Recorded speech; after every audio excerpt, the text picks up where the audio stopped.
تگڑا اور مضبوط جوان پتہ کون ہوتا ہے؟ جس کی نظریں پوری طرح اس کے کنٹرول میں ہوں. یہ علامت جوانی ہے. جس آدمی کا پوری طرح، دو لوگ دنیا میں کبھی کوئی کارنامہ سر انجام نہیں دے سکتے، ایک جو حرام کھاتا ہو، ایک جس کی نظر ناپاک ہو. محمد بن قاسم جب یہاں آئے تھے نا تو ایک دن بڑے پریشان تھے، تو ایک بزرگ کہنے لگے آپ کیوں پریشان ہیں؟ کہنے لگے راجہ دہر سے مقابلہ ہے اور ہماری فوج تو سندھ کے رستے بھی نہیں جانتی، زبان بھی نہیں جانتی، لڑیں گے کیسے؟ 2-4 دن کے بعد ان بزرگوں کی دوبارہ محمد بن قاسم سے ملاقات ہوئی تو بڑے خوش تھے. کہا اب آپ کیوں خوش ہیں؟ کہنے لگے وہ میرا مقابلہ نہیں کر سکتا، میں نے تحقیق کر لی ہے. کہا کیوں؟ کہنے لگے نظر کا گندہ ہے، اور جو نظر کے گندے ہوتے ہیں وہ میدانوں میں ٹھہرا نہیں کرتے. میدان کے لیے نکلنے کے لیے پاک جوانی کی ضرورت ہوتی، تطہیر مزاج ہونا ضروری ہوتا ہے، پاکیزہ افکار اور سچی اور سچی ستھری سوچوں کا ہونا ضروری ہوتا ہے. اس لیے فرمایا کہ میرا مقابلہ نہیں کر سکتا. حضرت عبداللہ ابن حذافہ کمرے میں تھے تو وزیر کی بیٹی اندر سجی سنوری پہنچ گئی. جیسے ہی آپ نے اس کفر کی چال کو دیکھا تو تیمم کر کے نفل شروع کیے. وہ ساری رات بیٹھی رہی، رب کا بندہ ساری رات عبادت کرتا رہا. عبادت بڑا سہارا ہے، مصلی بڑا سہارا ہے اللہ کے بندوں. صبح دروازہ کھولا، وزیر نے اپنی بچی سے پوچھنا چاہتا تھا رزلٹ کیا نکلا، تو وہ کہنے لگی پیچھے ہٹ جا، اب تیرا میرا تعلق کوئی نہیں، میں نے نبی پاک کا کلمہ پڑھ لیا. اس نے کہا میں نے بھی زمانہ دیکھا ہے، پر یہ کیا لوگ ہیں، کستوری کے بنے ہوئے،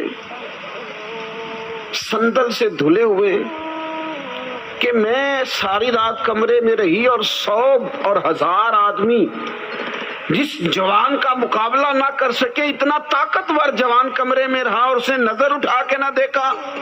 او کچا رنگ للاری والا جڑا چڑھدا تے لیندا رہندا ہے، اے عشق تیرے دا رنگ محمد چڑھیا پھر نہیں لیندا.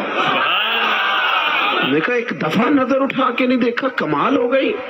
اتنے بڑے لوگ، اتنی بڑی سعادت مندی، فیروز بختی، معاملہ فہمی حد ہو گئی. اللہ اکبر. دوستو بادشاہ جب پوری طرح ہار گیا نا، اس نے کہا مار دو.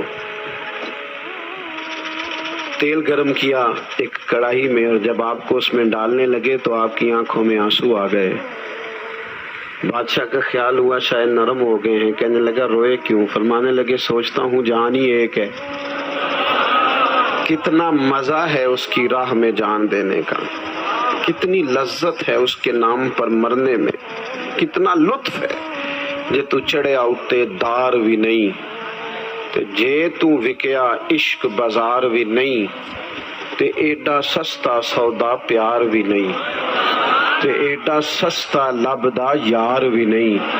کئی جنگل گانے پیندے نی، کئی دوزخ لنگنے پیندے نی، جے وہ اس ملوں بھی مل جاوے ایدو سستا ہور بپار بھی نہیں. تے کچھ سمجھ نہ آوے لوکاں نوں کادے نال شہید کرے، ڈٹھی یار دے ہاتھ تلوار بھی نہیں، پر او دا خالی جاندا وار بھی نہیں. کہنے لگے ایک جان ہے نا، تو دل کرتا ہے ہزاروں ہوتی تو ایک ایک کر کے محبوب کے نام پہ قربان کرتا، جب میرے پاس ہے ہی ایک، کروں کیا؟ حضرت عبداللہ ابن حذافہ رضی اللہ تعالیٰ عنہ جب روئے اور بادشاہ نے یہ بات سنی تو بادشاہ اٹھ کے کھڑا ہو گیا، سارے وزیروں مشیروں کو کہنے لگا تم نے کہا تھا نا بندہ ضائع کرنے والا نہیں، یہ بھی ضائع کرنے والا نہیں. کہنے لگا میرا ماتھا چومو، تم جیسے لوگوں کو قتل نہیں کرنا چاہیے، آزاد کرنا چاہیے. عزیز اپنی زندگی سے نا یہ بہت زیادہ ہرس، ہوس، طمع، اور یہ کسی بات کی بھی ہو، ہرس صرف پیسوں کی نہیں ہوتی ہے، شہرت کی بھی ہوتی ہے. یہ بیماری انسان کو اقتدار کی بھی ہوتی ہے، تعریف کی بھی بیماری ہوتی ہے. یہ سارے نقص ہوتے ہیں لوگوں کو، اور معاذ اللہ بعض جبوں کبوں کے اندر بھی ہوتے ہیں، وہاں بھی پنپتے. اپنی زندگی جب تک اس سادگی میں نہیں لاؤ گے جو رسول پاک نے عطا فرمائی ہے، جب لوگ آسانیوں میں پوری طرح الجھ گئے تو پھر وہ دور ہوئے اور کفر چڑھ گیا۔ دوسری بات، اللہ کے محبوب صلی اللہ تعالی علیہ وسلم کی محبت ہم سے تقاضا کرتی ہے کہ ہم اس مشن کے لیے کام کریں جس مشن کے لیے رسول پاک نے کام فرمایا ہے۔ ہم سارے کام بڑے مضبوطی سے، سوچ سمجھ کے، تدبر سے، حکمت سے، تقاضوں کو مد نظر رکھتے ہوئے کرتے ہیں سارے کام۔ دین کے کام میں ہمارا مزاج نہیں ہوتا، او ہو جائے گا جی، آپ بسم اللہ پڑھیں جی، شروع کریں جی۔ آپ تقاضوں کو سمجھیں، چیزوں کو دبائیں نہیں، چیزوں پر غور کریں۔ کسی کے ذہن کی سطح پر سوال ابھرتا ہے، اس کا تسلی بخش جواب دیں۔ اپنی زندگی میں دین کے کام کے لیے اپنے آپ کو وقف کریں، اور دین کے کام کے بہت سارے پہلو ہیں۔ ہزاروں لوگوں کو قرآن پاک ٹھیک پڑھنا نہیں آتا، ہزارہ لوگ ہیں جو قرآن مجید کے مطالب سے آگاہ نہیں ہیں، دین کی بنیادی ضروریات سے لوگ نابلد ہیں۔ میں آپ کو کس طرح یہ بات سمجھاؤں کہ ہزاروں کی تعداد میں طلاقیں اس لیے ہوتی ہیں کہ مردوں کو طلاق کے مسئلے نہیں آتے، انہیں پتہ نہیں ہے کہ مجھے حقوق زوجین کے معاملے میں کیسے چلنا۔ ڈھیر سارے گھروں میں تباہی اس لیے ہے کہ تربیت اولاد کا دینی منہج ہمیں نہیں پتا۔ اپنا حصہ ملائیں دین کے کام میں۔ ایک آدمی کو اگر تو نمازی کرنے میں کامیاب ہو گیا، تیری زندگی بدل گئی۔ وہ دین بیزار لوگ جو ہمارے بیچ بیٹھ کے ہماری نوجوان نسل کو پگڑی اور داڑھی کا نام لے کے بنیادی طور پر دین سے دور کرتے، ایسے نوجوانوں کو دین کا پیغام محبت دے کر دین کے قریب کرنا ہماری ڈیوٹیوں کا حصہ ہے۔ ہمیں ذمہ داری کا احساس کرنا پڑے گا، ہمیں یہ خاص قدم اٹھانا پڑے گا، توجہ دینی پڑے گی۔ مساجد، مدارس، میں آپ سے عرض کروں، اتنی ڈٹ کے مخالفت ہوتی ہے نا مدرسوں کی، اتنی ڈٹ کے۔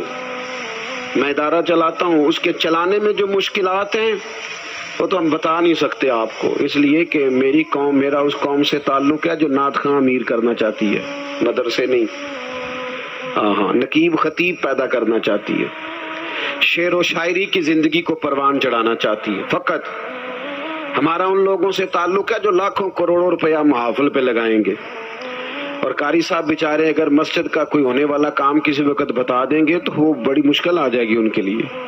یہ کیسے ہو سکتا ہے، آپ نے یہ ڈیوٹی بتا دی۔ مدارس اور جتنا اہم رول دین کو پھیلانے میں مدارس اسلامیہ کا ہے، اتنی زبردست، لوگوں کا خیال ہوتا ہے میری طرح کے لوگ شاید کام کرتے ہیں، ڈیوٹی کرتے ہیں۔